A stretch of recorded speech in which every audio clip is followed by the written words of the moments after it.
우리 다 같이 한 목소리로 함께 본문을 봉독하도록 그렇게 하겠습니다. 베드로전서 2장 9절입니다. 같이 읽으십시다. 그러나 너희는 택하신 족속이요 왕 같은 제사장들이요 거룩한 나라요 그의 소유가 된 백성이니 이는 너희를 어두운 데서 불러내어 그의 기이한 빛에 들어가게 하시니에 아름다운 덕을 선포하게 하려 하심이라. 아멘.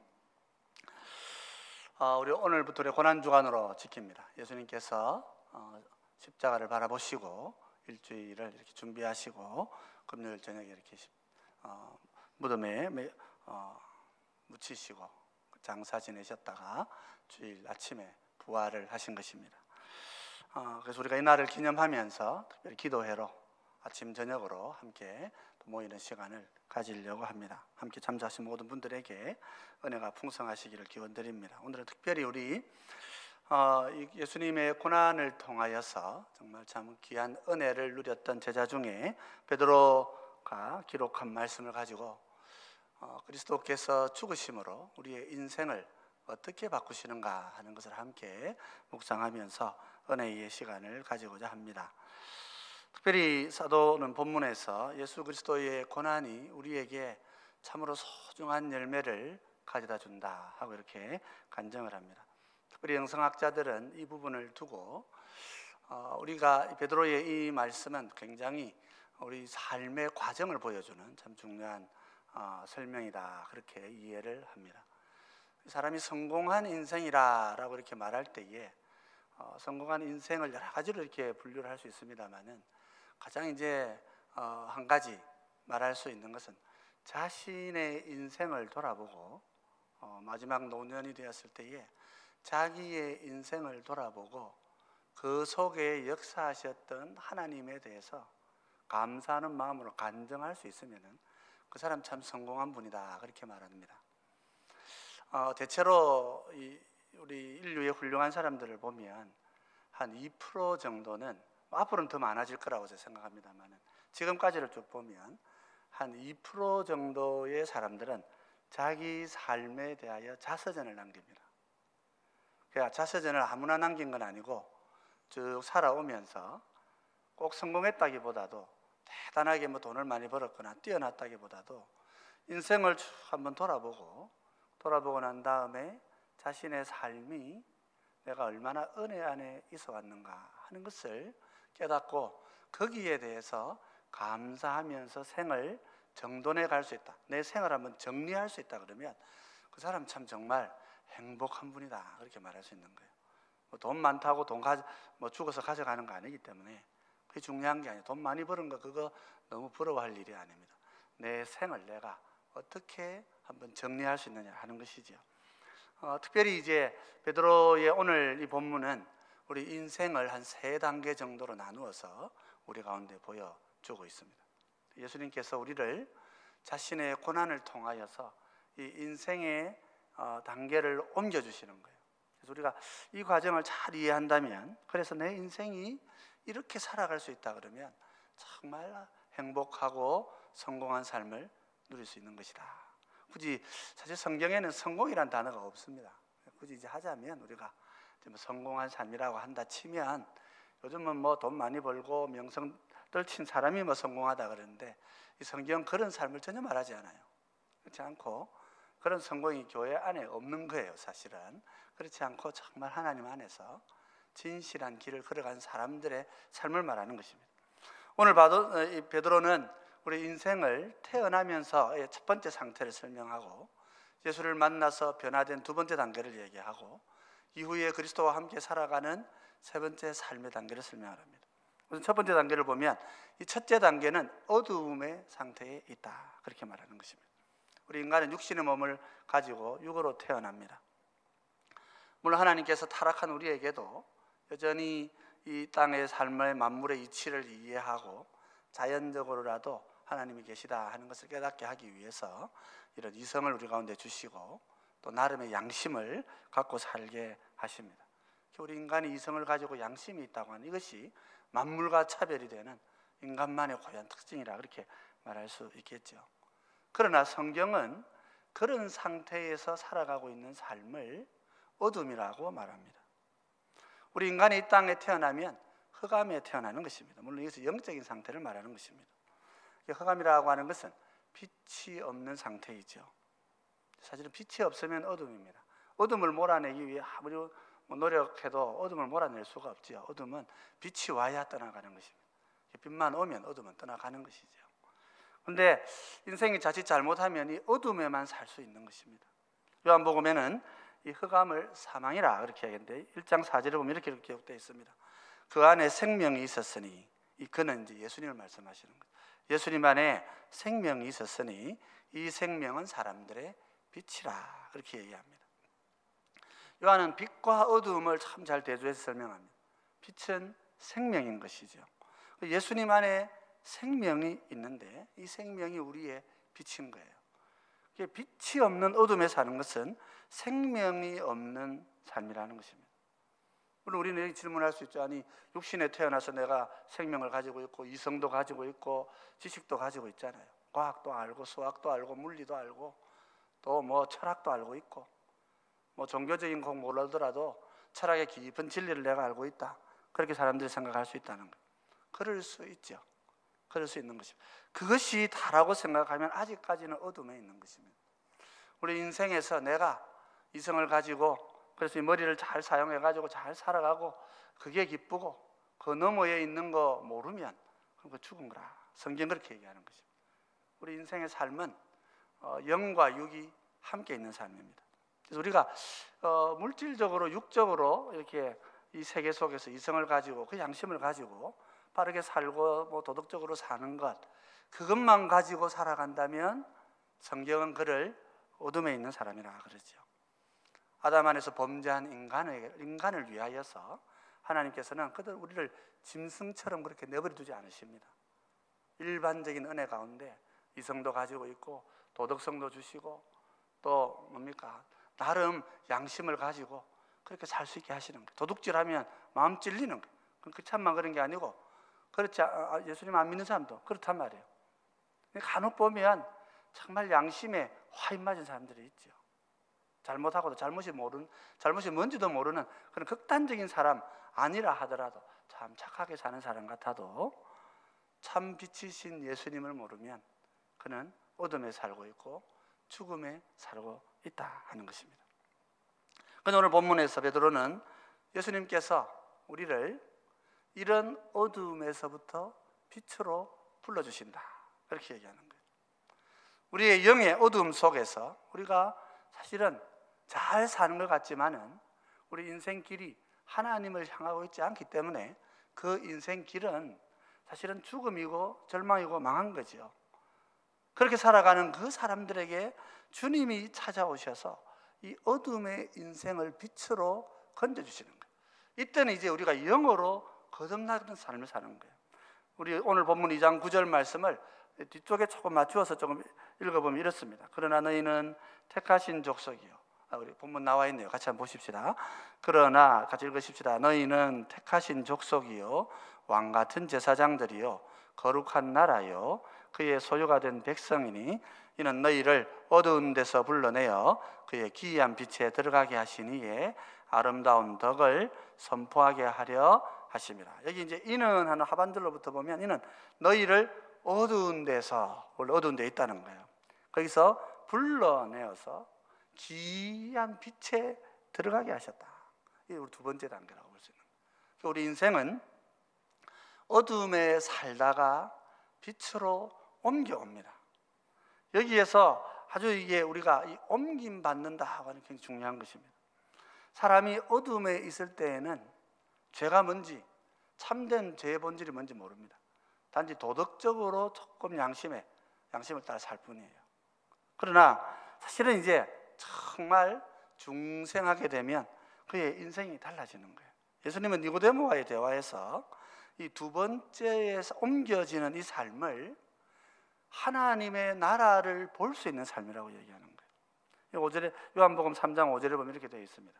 예수께서 대답하시되 진실로 진실로 내게 이르노니 사람이 물과 성령으로 나지 아니하면 하나님의 나라에 들어갈 수 없느니라 그랬어요. 여기 보면 중생하여 거듭나지 않으면, 물과 성령으로 한 번 더 태어나지 않으면, 그러면 그는 하나님의 나라라고 하는 거 알 수 없다는 거예요. 들어갈 수가 없다는 것이죠. 우리 기도의 시간에도 봤습니다만 골로새서 1장 13절 이렇게 얘기합니다. 그가 우리를 흑암의 권세에서 건져내어서 그의 사랑의 아들의 나라로 옮기셨다. 그렇게 얘기합니다. 요한도 그렇게 얘기하고 사도 바울도 그렇게 얘기해요. 우리 인생은 삶의 자리를 옮기는 존재라는 거예요. 어둠이라고 하는 어둠, 하나님을 알지 못하는 어두움에서부터 하나님을 알고 빛을 알고 그래서 사랑을 아는 생명의 단계로 옮겨온다는 거예요. 이것이 우리가 중생이라 하는 것입니다. 오늘 우리는 그래서 예수님의 고난 안에서 주님께서 우리를 어두움에서부터 빛으로, 사망으로부터 생명으로, 죽음에서부터 생명으로 옮기시는 그런 하나님의 은혜를 누리고 사는 자들인 줄 믿으시기 바랍니다. 특히 우리가 확신해야 될 중요한 것이 있습니다. 보면 골로새서에 보면 흑암은 단순한 흑암이 아니죠. 흑암은 뭡니까? 흑암은 권세를 가지고 있다 그러죠. 흑암은 우리를 지배합니다. 그렇기 때문에 흑암에 있다, 어둠에 있다고 하는 것은 내가 어둠의 지배 속에 있다는 것입니다. 그리고 창세기를 보면 아담이 자발적으로 사탄의 뜻을 쫓아갑니다. 이건 뭐 어떤 다른 힘이 있어서 그런 게 아니고 자기가 스스로 판단해가지고 그 안에 들어간 거예요. 근데 그 안에 들어가게 되면 그러면 지금부터 자유롭고 거룩하고 뭐 이런 삶을 살 수 있는 거냐? 아니라는 거예요.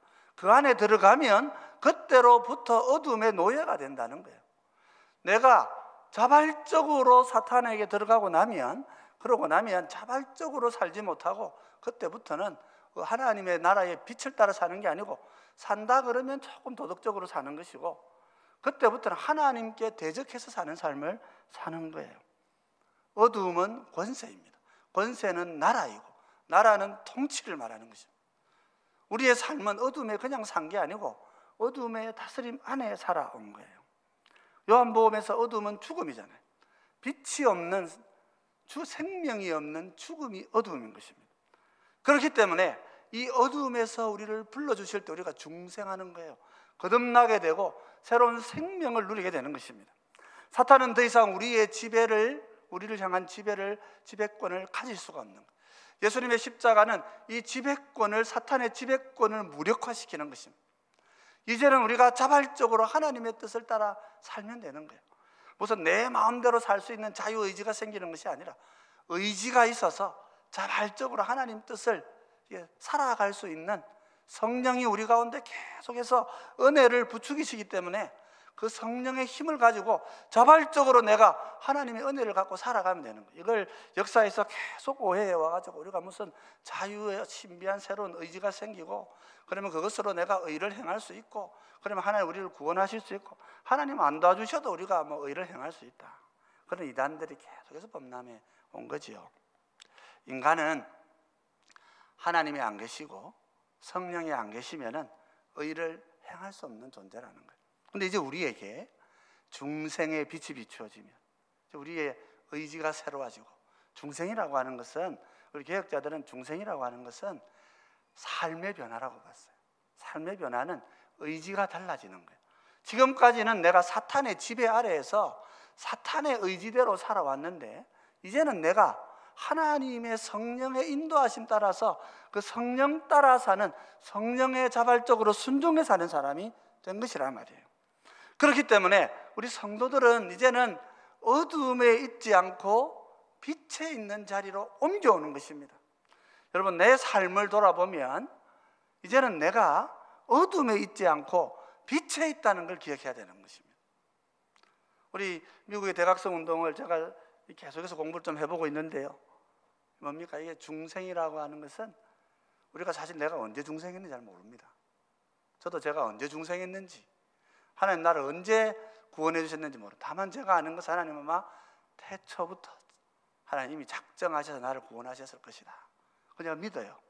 내가 어느 시점에 그러면 이 구원을 내가 탁 받았다 이렇게 내가 말할 수가 없어요. 언제 몰라요. 다만 제 인생에서 저는 예수님 믿고 살아왔는데 한번 미국에서 신앙생활을 하면서 크게 성령님을 체험하는 시간이 있었어요. 영적인 체험이 있었던 거예요. 중생을 하나님이 우리 가운데 체험을 시켜주시는, 내가 중생한 놀라운 은혜들을 내가 체험하는 순간이 있는 거예요. 그러면 그때만 있었느냐? 그렇지 않아요.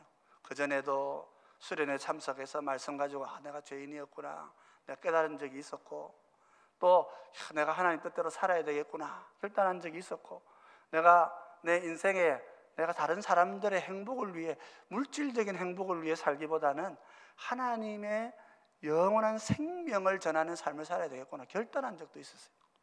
그런 많은 삶의 자리자리마다 성령이 내게 오셔서 말씀하셨던 거예요.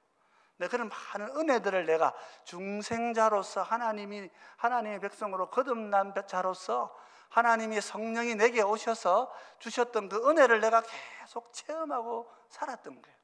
우리 이것을 중생의 체험이라고 말할 수 있는 거예요. 이 중생의 체험 속에서 내가 하나님의 빛된 자녀가 된 줄 믿으시기 바랍니다. 그건 그냥 체험이지 그 자체가 중생이 아니에요. 중생은 이미 태초에 우리 주님께서 나를 택하시고 나를 자기 백성 삼아주셨기 때문에 내가 이미 빛의 자녀였던 것입니다. 내가 그걸 모르고 어둠에 살아갈 수 있는 거예요. 그러나 복음이 우리 가운데 오고 예수님이 십자가에서 우리를 불러주실 때에 우리는 놀라운 중생의 은혜를 누리고 또 성령이 우리 가운데 함께 하시는 놀라운 중생의 체험을 가질 수가 있게 되는 것입니다. 그래서 이 빛의 단계에 들어온 성도들이 조금 더 한다면 하나님께 은혜를 구해서 주님, 내가 나를 정말 중생케 하시고 구원하신 이 은혜를 내 삶 속에 성령의 충만함으로 나도 한번 깊이 체험하고 깨닫게 해주십시오. 여러분, 이런 소원을 가지시고 그렇게 기도하시는 여러분 되시기를 바랍니다. 아직까지 내 인생에 성령님이 한 번도 안 오신 적은 없어요. 성령님이 오셨기 때문에 내가 예배를 드릴 수 있고, 성령님이 내 가운데 함께 하시기 때문에 내가 믿음 생활을 할 수 있는 거예요. 그냥 우리 순복음교회에서 막 성령 이 중생의 체험을 그냥 이 은사 체험이라고 막 그렇게 얘기해버린 거예요. 이 1900년대부터는 은사 체험으로 이 중생 체험을 바꾸다 보니까 마치 방언을 안 하면 뭐 성령 체험 안 한 것 같고 오해를 하기 쉽습니다. 더군다나 우리 감리교회에서 완전주의를 얘기해요. 막 성령 오시면 우리가 이 세상에 완전하게 살아갈 수 있다. 그런 삶도 우리가 없는 거예요. 그러나 우리가 거룩을 향해 가면 하나님 우리를 도우시는 거예요. 하나님 우리를 얼마든지 단순히 도우시는 게 아니고 하나님 우리를 부추겨 주셔요. 하나님 성령님 우리 가운데 바르게 살기를 가르쳐 주시고 회복된 우리의 영이 주님의 뜻을 자발적으로 이렇게 순종해 갈 때에 하나님의 놀라운 백성 우리가 살아가는 거지, 뭐 하나님하고 우리가 협력해 가지고 뭐 내가 뭐 큰일 할 수 그런 건 없다는 거예요. 그런 말들이 자꾸 우리 중에 찾아오면서 우리의 거룩한 신앙생활이 자꾸 무뎌지는 것입니다. 그래서 여러분, 우리는 주님의 십자가를 통하여서 어둠에서 빛으로 옮겨진 중생한 백성인 줄 믿으시기 바랍니다. 이 중생한 백성들에게는 하나님께서 놀라운 성령의 은혜와 위로와 격려로 함께 하시는 것입니다. 그러지 않았으면 오늘 내가 여기 올 수가 없었다는 거예요. 그런데 이제 우리 오늘 이 베드로는 한 단계를 더 설명해요. 한 단계를 더 설명하는 것이 우리 2장 9절 앞부분의 말씀을 다시 한번 이제 앞부분을 좀 염두에도 같이 한번 보십시다. 같이 읽겠습니다.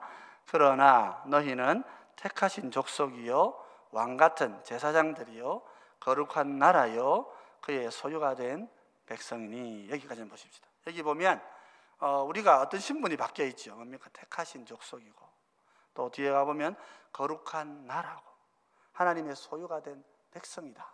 우리의 신분이 변화되어 있습니다. 그러니까 중생자들은 내가 모르는 중에 신분이 바뀌어 있는 거예요. 습관적으로 나는 아직까지 어둠에 있구나 그렇게 생각하고 사시는 분도 있어요. 그러나 그렇지 않습니다. 우리는 신분이 완전히 바뀌었어요. 하나님의 택하신 백성이 되었고 거룩한 나라고 하나님의 소유된 자들이 된 거예요. 그런데 여기에 하나님이 특별히 이제 이후부터는 왕같은 제사장의 직분을 맡기시는 거예요. 우리에게 하나님의 왕적인 통치를 이루어가고 하나님께서 맡기시는 제사장의 직분을 수행할 수 있도록 하나님이 우리에게 새로운 영적인 직분을 맡기는 것입니다. 이것이 우리의 인생의 세 번째 단계라면 세 번째 단계로 말할 수 있습니다. 중생하여 빛에 거하는 사람들은 이제 하나님께서 맡기시는 이 왕적인 이 직분, 왕의 직분이라고 하는 것은 보호하고 섬기는 것을 말하는 것입니다. 연약한 자들을 보호하고 돌보는 것입니다. 남자들은 아버지가 되고 여자들은 어머니가 되어서 자녀를 보호하고 지키고 돌보는 게 되는 거예요. 남편은 아내를 돌보는 왕적 직분을 수행해야 되는 것입니다. 아내도 또한 남편을 섬기고 자녀들 돌보는 왕의 직분을 수행하는 거예요. 왕은 보호자의 직분이란 말이에요. 우리 하나님은 우리를 향하여 선한 마음을 가지고 죄인인 우리들을 아버지로 보호해 주시는 것입니다. 그래서 태초에 택하신 우리들을 그래서 때가 되어 부르시고 중생자로 빛으로 살게 하시고 이제 우리에게 이 왕의 직무를 함께 수행하기를 원하고 계신 거예요. 그래서 그리스도의 십자가는 우리를 어둠에서 빛으로 옮기실 뿐만 아니라 이제 우리에게 이 왕의 직무를 맡기시는 거예요. 또한 제사장의 직분을 맡기는 것입니다. 제사장은 예수님만이 유일한 제사장이시지만은 우리도 그분의 제사장이란 말이에요. 제사장은 뭡니까? 하나님과 사람의 사이를 화목케 하는 거예요. 제사장은 사람과 사람의 깨어진 관계를 화목시키는 사람이란 말이에요. 우리가 성경에 예수님께서 팔복을 설명하시면서 피스메이커라고, 이 팔복에 나와 있는 이 인격의 모습은 우리는 그렇게 될 수가 없지 않아요. 우리는 노력한다고 되는 게 아닙니다. 예수님이 그런 거예요. 우리에게 피스메이커가 오셨다. 우리의 관계를 회복시키시는 우리 주님이 우리 가운데 오셨고 성령으로 우리를 회복해 한다는 거예요. 우리는 왕적인 제사장입니다. 이 로열 프리스트라고 그렇게 불러요. 왕적 제사장은 사람을 돌보고 사람을 화해케 하는 자들이란 말이에요. 화목케 하는 자들. 다투는 자는 본질적으로 주님의 제자가 아닙니다. 화목케 하는 것입니다. 이것이 오늘 우리에게 주어진 직무입니다. 이것이 우리에게 주어진 직분이고요. 그래서 주님께서는 우리가 이 일을 감당할 수 있도록 은사도 주시는 거예요. 나의 재능을 변화시키셔서 하나님의 나라를 섬기는 은사화되게 하시기도 하고 없던 은사도 나타나게 하시는 거예요. 그래서 우리가 어떻게 합니까? 하나님의 이 영광의 덕을 선포하는 사람이 되는 것입니다. 복음은 예수 믿으세요 하는 말에도 있지만은 복음은 내가 왕적 제사장이 되어서 하나님의 연약한 자들을 돌보고 이 세상의 사람들을 보호하고 나아가서 사람들의 관계를 화목시키고 무너지고 깨어진 나라와 백성들의 관계를 하나 되게 만들 때에 세상은 그것을 통하여 예수님을 만나게 되는 거예요. 하나님의 영광의 덕을 보는 것입니다. 교회는 그래서 연합되어지고 교회는 그래서 하나가 되어짐으로써 온 세상에 주님의 이름을 증거하는 공동체가 되는 것입니다. 교회가 문제가 없다는 것이 아니라 교회가 문제가 있을 때마다 사랑으로 그 문제를 풀어가고 사랑으로 서로를 안아가고 그래서 제사장의 직무를 서로가 수행할 때에 서로를 사랑으로 존중히 여길 때에 그럴 때에 이 교회가 교회인 것이고 그럴 때 그 교회가 복음을 전하는 거란 말이에요. 근데 교회가 다투고 진리를 위해 정의를 위해 교회가 싸운다 그러면 그럼 저 교회는 망한 교회죠. 정의를 위하는 것이 아니고 사실은 내 마음에 분노를 쏟아놓고 조심해야 됩니다. 우리 내일 아침에 또 모레 아침 좀 살펴보겠지만은 많은 분들이 어떤 오해를 하냐면은 내 속에 있는 분노를 쏟아놓으면서 또 내 속에 있는 마음의 상처를 쏟아놓으면서 내가 정의를 행하고 있다고 오해하는 거예요. 가장 조심해야 되는 거예요. 주님의 사랑의 은혜 안에서 우리는 왕적 제사장의 직무를 수행할 수 있는 거룩한 은사들과 영적인 놀라운 치료들을 누릴 수 있는 사람들이 될 것입니다. 내일 또 모레 좀 더 우리가 살펴보도록 하고요. 성도 여러분, 오늘 베드로는 우리에게 인생 단계를 보여줍니다. 어둠이 있습니다. 죽음이 있어요. 하나님께서 예수님의 고난을 통하여서 우리를 생명의 빛으로 옮겨주십니다. 오늘 이 자리에 있는 우리 모두는 이 중생의 비단으로 들어온 사람들, 중생의 은혜와 그 체험 속에서 태초부터 이 세상을 지으시기 전부터 우리를 작정하시고 구원하시기로 하신 그 하나님의 부르심을 오늘 우리가 받고 어둠에서 빛으로 우리가 옮겨온 거예요. 이제 주님께서 우리에게 왕적 제사장의 직무를 맡기시고 그 왕적 제사장의 은사를 주시는 거예요. 그래서 하나님의 이 아름다운 이 영광의 덕을 선포할 수 있는 백성으로 우리를 인도해 주시는 것입니다. 그래서 우리가 이 어둠에서 빛으로 와서 이 영광의 덕을 선포하는 자리에 갈 수 있다 그러면 우리의 인생은 참 하나님 앞에서 복되고 아름다운 성장과 완성을 이루어 가는 것이다. 이 땅에서 할 수 있는 완성이라는 거예요. 이 땅에서 우리가 인생의 100% 완성이 아니고 이 땅에서 우리가 걸어갈 수 있는 주님이 우리에게 주신 참 은혜의 길로 나아갈 수 있는 백성이 된다 하는 것입니다. 그러므로 성도 여러분, 우리 오늘 아침에 기도하실 때에 주님 나에게 주신 이 중생을 감사하고 주님 내가 또 더 깊은 은혜 안에 갈 수 있도록 더 사모하는 마음 주시도록 기도하고 이제는 은사와 이 직분을 하나님 우리 가운데 한없이 부어주셔서 정말 하나님의 이 영광의 덕을 선전하고 그래서 내 인생이 정말 하나님 앞에 행복하고 내가 주님 만나는 날 아무런 거리낌 없이 기쁨으로 저 천국에서 주님 앞에 달려가서 그 품에 안길 수 있는 그런 내 인생이 되게 해 주십시오. 우리에게 기도하시고 또 그런 은혜를 누리시는 우리 모두가 되시기를 주의 이름으로 축원드립니다.